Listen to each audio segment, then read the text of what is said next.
Dang it! Well, my experiment to grow a sexy merman has failed, but I still need a date to the Mad Scientist's gala tonight. Photon, get dressed. You're gonna be my date. Oh, yes! I mean, of course, Doctor. Great. Now I want you on your best behavior, so just follow the example of this guy, Abe Sapien from the Hellboy movies.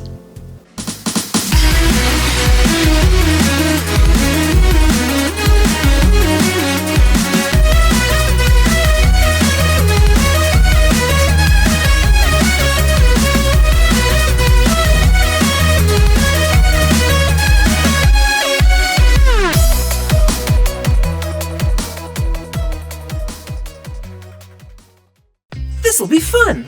I've never been to the Mad Scientist Gala before. Yeah, but my arch rival Dr. Forrester is gonna be there too. She's been going on and on all year about, I'm gonna make a Gillman. My Gillman's gonna be perfect. What's so great about a Gillman? Didn't you see Revenge of the Creature? Lady scientists love studying Gillmen. You know, I pity him sometimes. He's so alone. The only one of his kind in the world. Well, he's like an orphan of time. And Abe Sapien in the Hellboy movies made Gillmen even hotter. But I want to look cool at your party. I was thinking of going for an Ed 209 look.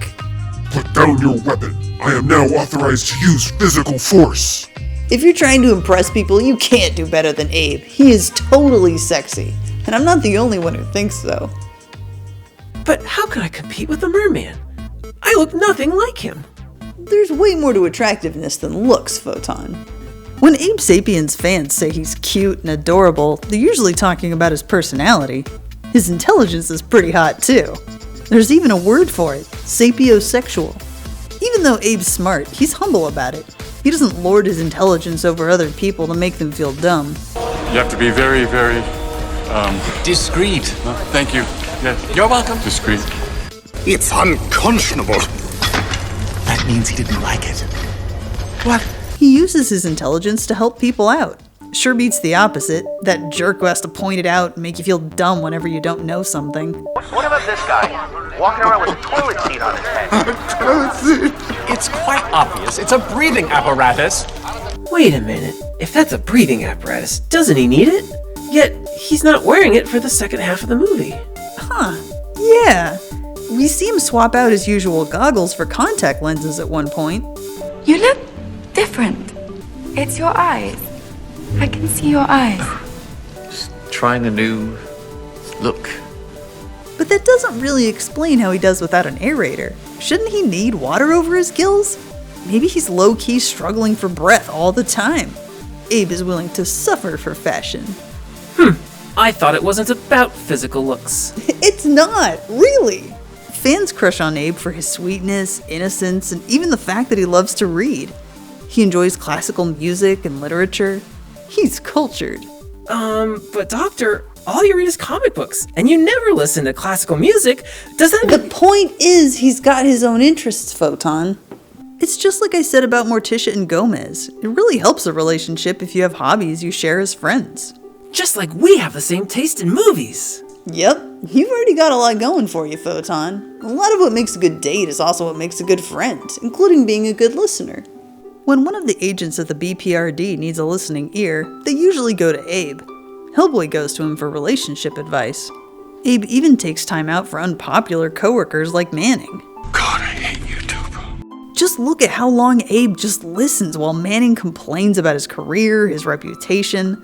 All the while, Abe would be perfectly in his right to say, "You think you've got it bad? I don't even get to leave.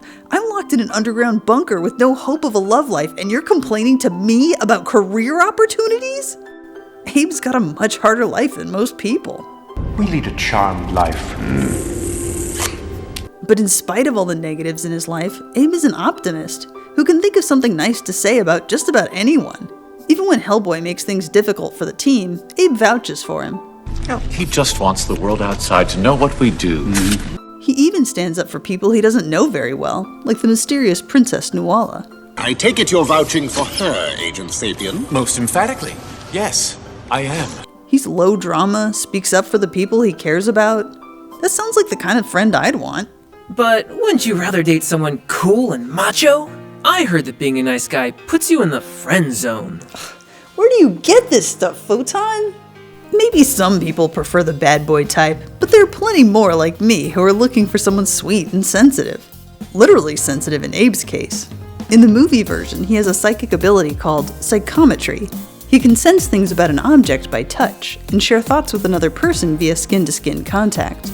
Can you imagine how hot sex would be if you could read your partner's mind and feel exactly what they were feeling? Doctor? But Abe doesn't need to read minds to know how to read people. He's already respectful and empathetic. He falls in love with Princess Nuala, but he doesn't rush her into loving him back. Instead, he tries to connect with her based on her own interests. Contrast this with Hellboy's response when Liz quits the team for health reasons. Hellboy keeps pestering her to come back because that's what he wants, even when it's not what's best for Liz. Whereas Abe respects her wishes and tries to get Hellboy to do the same. Liz left us, Red. Take the hint. In one of my favorite scenes in the movie, Hellboy and Abe are getting drunk on cheap beer and confiding in one another.